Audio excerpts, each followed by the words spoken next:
Na conduta, nós temos três teorias. A causalista, a neocantista e a finalista, como vocês já viram aqui, está em amarelo porque é a teoria, essa aqui é a teoria adotada no Brasil pelo nosso Código Penal, ok?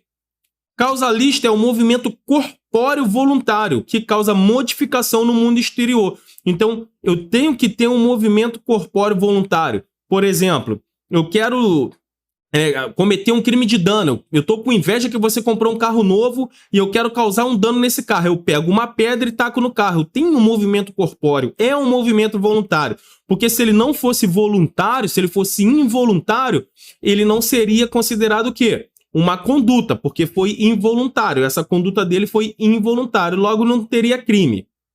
O neocantista fala que é um comportamento humano voluntário valorado negativamente pelo legislador. E o finalista, que é o que nós adotamos, é um comportamento humano voluntário e dirigido ao fim. Eu tenho até um vídeo no YouTube que eu falo, por exemplo, sobre o dolo. Eu falo o que é o dolo? É consciência e a vontade. Eu tenho a vontade de matar, olha só, eu tenho a vontade de matar meu desafeto, eu vou lá e dou um tiro nele. Não é um comportamento humano? É. É voluntário? É.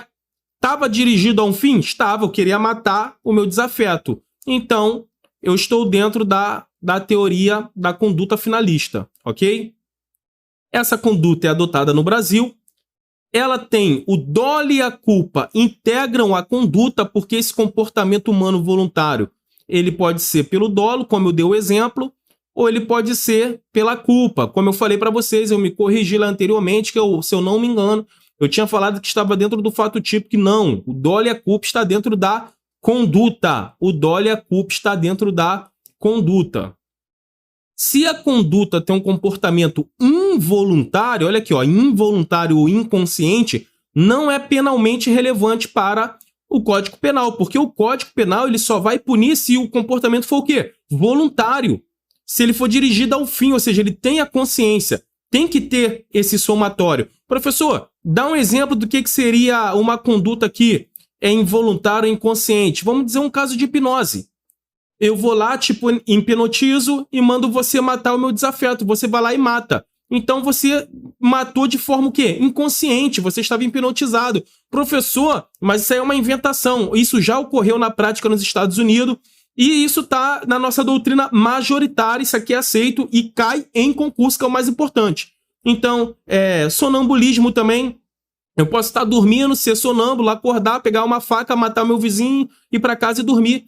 Eu fiz tudo isso de forma inconsciente. Ou então eu tô vindo com o meu carro, uma criança entra na minha frente, o carona puxa o meu braço, eu acabo batendo num ciclista que está passando do lado. E eu vou lá e mato o ciclista. Foi de forma voluntária? Não, não foi de forma voluntária, foi involuntário. Foi o camarada que puxou o meu braço, ok? Então esses seriam os nossos exemplos. Aqui, exemplo de inconsciente. Sonambulismo, hipnose, involuntário, mal de Parkinson. O cara ali tá com uma faca na mão, ele tá ali com uma faca na mão, beleza? Igualzinho uma faca, né? E ele tá passando manteiga no pão e o irmão dele tá do lado dele, ó. O irmão dele tá do lado dele. Do nada ele tem um ataque desse, joga ali uma facada no irmão, acaba lesionando seu irmão. Pô, ele fez de forma involuntária. Ele teve um ataque, epilepsia, um susto, ok? A coação física irresistível, vamos lá. Lembrando que essas são as ações, que excluem a conduta.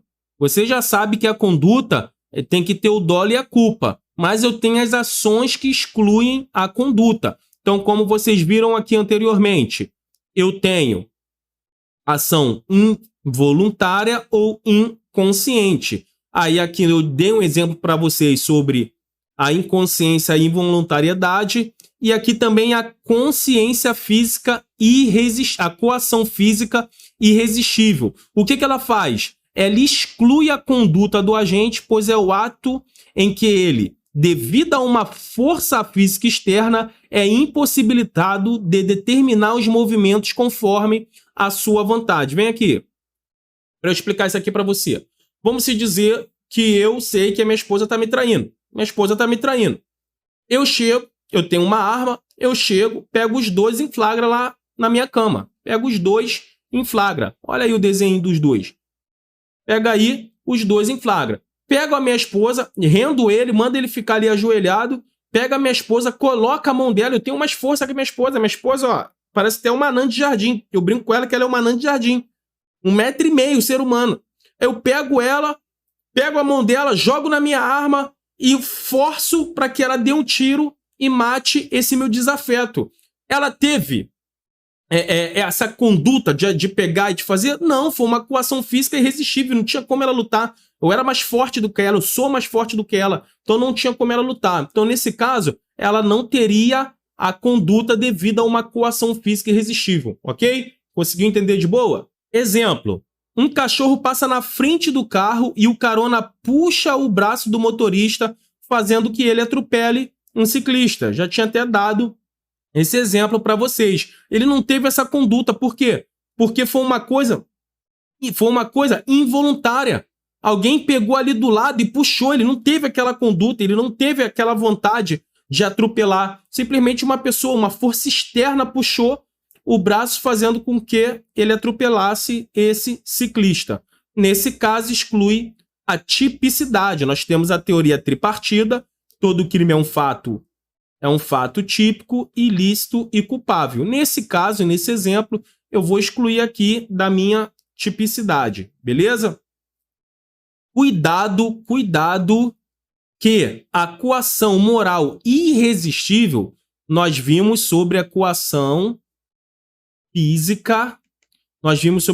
física, irresistível. Eu dei o exemplo para vocês sobre a coação física irresistível. Nesse caso, é a coação moral. Aqui é diferente. É quando o agente, devido a uma grande ameaça, pratica uma conduta, porém viciada. Por exemplo, eu sou gerente de um banco.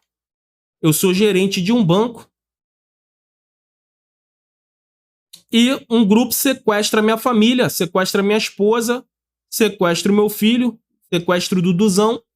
E ele fala assim, camarada, se você não abrir o cofre, pegar esse dinheiro e jogar até meio-dia, entregar para um carro que vai estar na frente do banco, nós vamos matar sua família.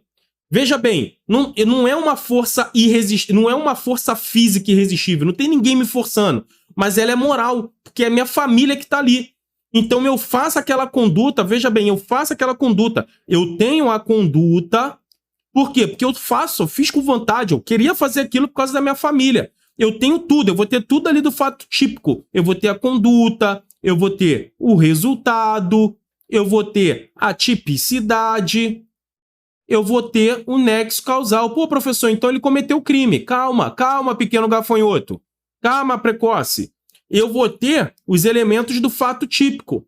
Porém, eu falei para vocês que eu tenho a ilicitude e eu tenho a culpabilidade. Então, nesse caso aqui, vai excluir a minha culpabilidade. Entenderam? Eu tenho o meu fato típico, eu tenho a minha ilicitude e eu tenho a minha culpabilidade. Nesse caso, vai excluir a culpabilidade. Qual é a pegadinha de prova, concurseiro? Ele vai te dar um caso, falando que é uma coação. O caso narrado é uma coação física, tá? O caso narrado na sua prova é uma coação física irresistível. Esse vai ser o caso da sua prova. Só que lá ele vai botar que era uma coação moral e vai te perguntar se está certo ou se está errado. Beleza? Ele vai narrar uma história que seria uma coação física irresistível. Chegou 5 homens, pegou o irmão mais velho, colocou a mão dele e fez com que ele desse um tiro no irmão mais novo, levando assim o irmão a óbito. Nesse caso, sabemos que não há crime, pois ele não teve a vontade de fazer aquilo e é excluído, isso é excluído por ser uma coação moral irresistível.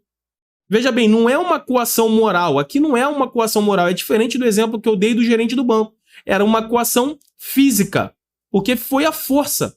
Só que ele vai fazer isso. Então preste atenção que a coação física aqui vai excluir lá no fato típico, vai excluir no fato típico, e a coação moral vai excluir na culpabilidade. Beleza? Então nós estamos batendo aqui de modo que você entenda, você aprenda que é um assunto chato. Se você dominar isso aqui, você vai estar bem na fita.